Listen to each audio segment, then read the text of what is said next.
यदि आप भी म्यूचुअल फंड में इन्वेस्ट करते हैं या म्यूचुअल फंड में इन्वेस्ट करने के बारे में सोच रहे हैं तो आपको कुछ ऐसी गलतियां करने से बचना होगा जो कि अधिकतर निवेशक अपने शुरुआती दौर में करते हैं। यदि आप भी ये मिस्टेक करोगे तो बाद में आपको पछताना पड़ सकता है। तो चलिए दोस्तों, बिना समय गवाए एक एक करके इन गलतियों के बारे में बात करते हैं। फर्स्ट मिस्टेक है mutual fund investment via banks.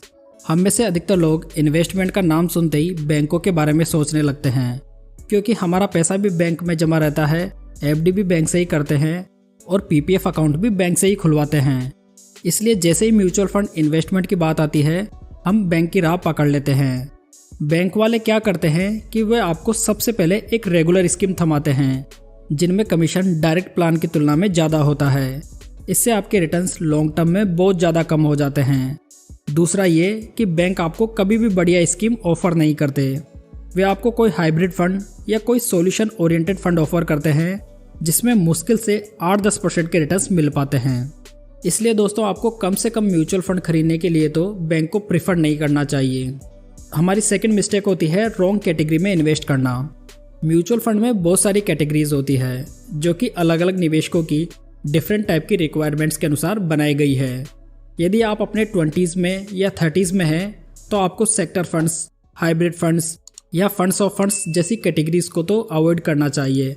Hybrid fund और फंड्स ऑफ फंड्स जैसी कैटेगरीज में एक्टिव म्यूचुअल फंड के मुकाबले बहुत ही कम रिटर्न होते हैं, जबकि सेक्टर फंड एक ही सेक्टर की कंपनीज में इन्वेस्ट करने के कारण काफ़ी ज़्यादा रिस्की हो जाते हैं।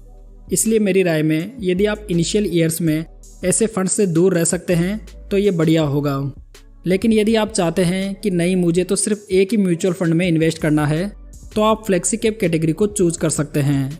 इसमें आपको large cap, mid cap, small cap सभी प्रकार की कंपनीज का एक्सपोजर एक साथ मिल जाता है।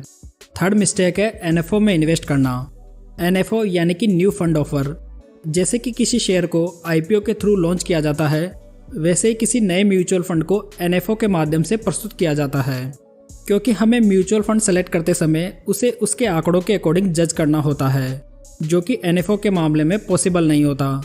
जैसा कि दोस्तों, मार्केट में ऑलरेडी इतने सारे म्यूचुअल फंड अवेलेबल हैं, तो आखिर हम क्यों एक नए फंड में इन्वेस्ट करें जिसका कोई ट्रैक रिकॉर्ड भी नहीं है। क्या पता उस एनएफओ का fund manager mutual fund industry में नया हो और फंड कई दिनों तक परफॉर्म कर ही नहीं पाए। इसलिए इन सभी जोखिमों से बचने के लिए आपको एनएफओ को अवॉइड करना चाहिए। फोर्थ मिस्टेक है एसआईपी को स्टॉप करना।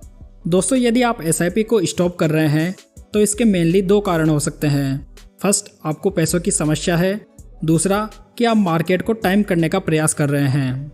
यदि आपको पैसों की समस्या है तो आपको एसआईपी का अमाउंट ऐसा चुनना चाहिए जिसे प्रत्येक महीने आप आसानी से अफोर्ड कर सकें।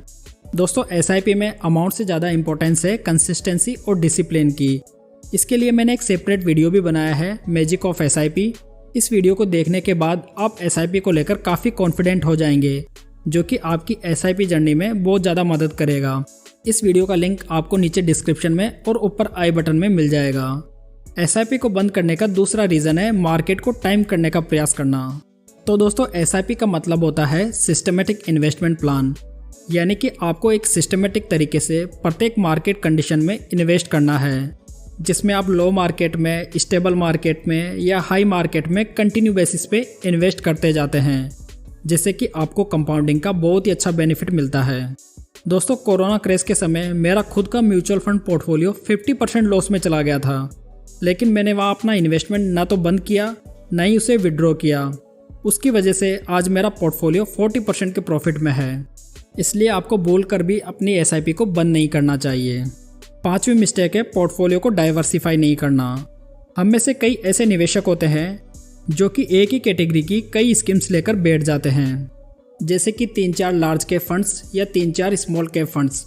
ऐसा करना थोड़ा रिस्की हो सकता है। पोर्टफोलियो को डाइवर्सिफाई करना बहुत ही ज़्यादा इम्पोर्टेंट है।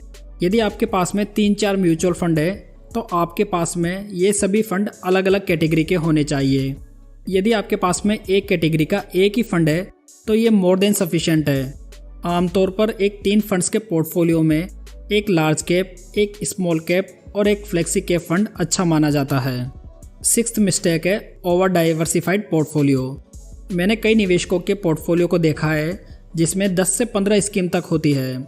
वैसे भी किसी एक म्यूचुअल फंड में 40-50 स्टॉक्स होते हैं जो कि डाइवर्सिफिकेशन के हिसाब से बढ़िया होते हैं। वहीं 10-15 म्यूचुअल फंड में भी ले दे के वही स्टॉक्स होंगे। इससे होगा क्या कि आपके म्यूचुअल फंड में फंड ओवरलैपिंग की समस्या हो जाएगी।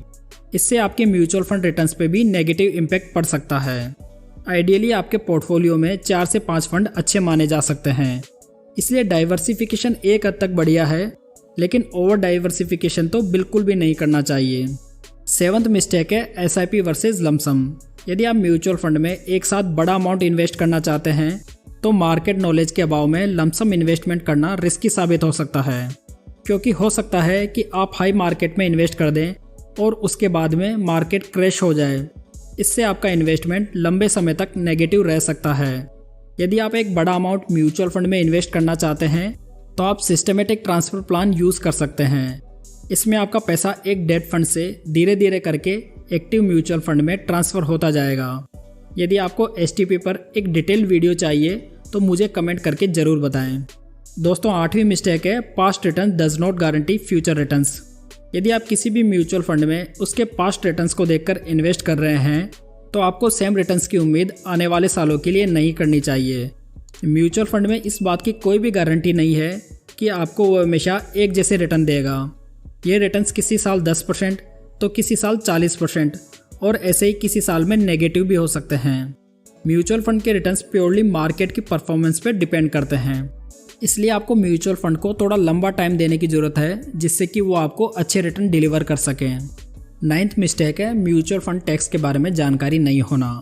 म्यूचुअल फंड में जो भी आप प्रॉफिट कमाते हैं उस पर आपको टैक्स देना होता है। इक्विटी म्यूचुअल फंड को यदि आप 1 साल से कम समय के लिए होल्ड करके बेचते हैं तो आपको short term capital gain tax देना होता है, जो कि 15% की रेट से लगता है। जबकि इक्विटी म्यूचुअल फंड को 1 साल या ज़्यादा होल्ड करके बेचने पर 10% LTCG टैक्स के लिए लायबल होता है। हालांकि long term capital gain tax 1 lakh रुपए से अधिक के गेन पर ही लगता है।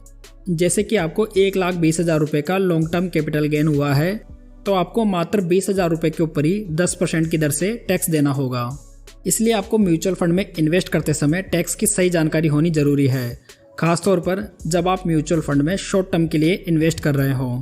दोस्तों लास्ट है हैव पेशेंस। म्यूचुअल फंड में ऐसा नहीं है कि आज आपने पैसा लगाया और कल से पैसा बढ़ना चालू। म्यूचुअल फंड में हो सकता है कि आपको आने वाले 5 से 6 महीने तक भी नेगेटिव रिटर्न्स देखने को मिल सकते हैं, लेकिन इक्विटी मार्केट की हिस्ट्री रही है कि ये लॉन्ग टर्म में आपको पॉजिटिव और अच्छे रिटर्न ही बनाकर देते हैं।